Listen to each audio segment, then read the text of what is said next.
Today, I am your host, Dr. Carolyn Garver, and I am the Clinical Director of the Autism Treatment Center in Dallas, and I have been in this business working at the Autism Treatment Center for the last 40 years.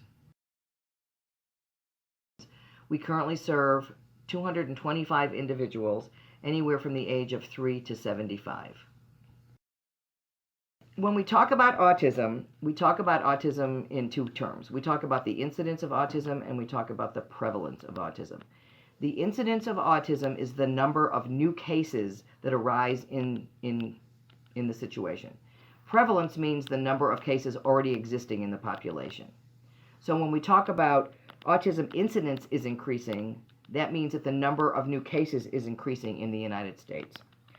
Right now, we're looking at 1 in 189 girls and 1 in actually 54 boys. I think it gets tossed around between 54 and 42. But the CDC states that there's 1 in 59 individuals in the United States today, and we're looking at a growth of about 15% a year. For all individuals, autism is a lifelong condition. But one of our biggest crises right now is in adult services. Children with autism, they get a lot of support through the school systems and through their 22nd birthday. And a lot of them do learn to transition, they get job skills. But many, many times when they do finally graduate from high school, there just is a void, and it's very, very difficult. About 75 to 80% of individuals with autism are unemployed. They have a really hard time finding jobs, and when they do, a lot of times they have a hard time keeping the job, due particularly to a lot of their social problems and social issues. Another, situation is with jobs is housing. It's very difficult to find homes for individuals with autism. We have a lot of individuals who need services that have been on waiting lists for anywhere from 6 to 12 to 13 years. The waiting list in Texas for services through the waiver programs could be anywhere from 6 to 12 years. Currently, we have 17 group homes in the Dallas area, and we have 7 group homes in the San Antonio area. I get 40 to 50 calls per week asking me if I can help their child or their adult child or their teen. And one of the things that really gets to me the most is that I have to say, sorry, we're full. And the resources in the community are not there. Most individuals would love to be able to have their son or daughter living in their home, but again, there's aging situations and people get ill and they need places for their sons or daughter. One old model would be what we used to call a state school, which is now called a state-supported living center. But they are very actually difficult to get into, and because they're really not wanting to populate those types of programs anymore. They're really wanting more people to be out in the community. It's sort of an oxymoron. I mean, if you want us out in the community, then you need to give us the resources to be out in the community and to, give us the money that we need to be able to develop the services.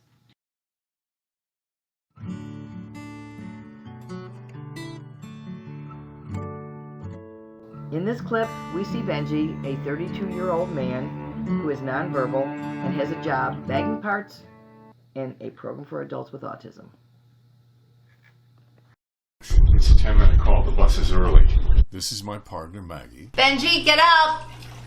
And our son, Benji, with autism.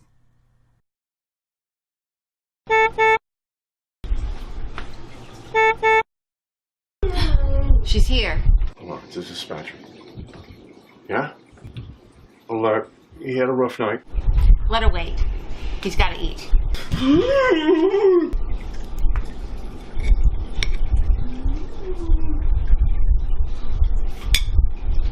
Ben, you've got to eat. Just give us a minute or two, all right? Thank you. The bus is here. One more brush of the teeth, okay? Right? Watch me. 1, 2, 3, 4. You do it now. Yeah? No? No. Got it? All right. There you go. Have a good day. Bye. Here are some common features of autism that I noticed about Benji in this clip.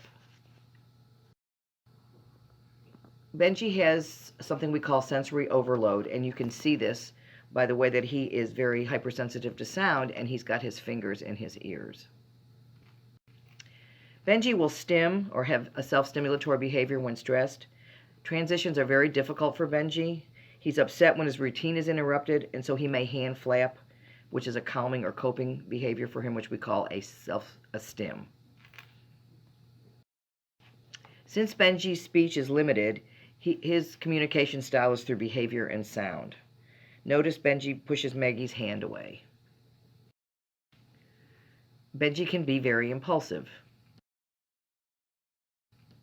He is obsessed with his digital device.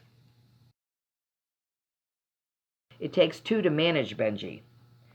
His parents provide money management, hygiene, trips, safety, food, clothing, and shelter.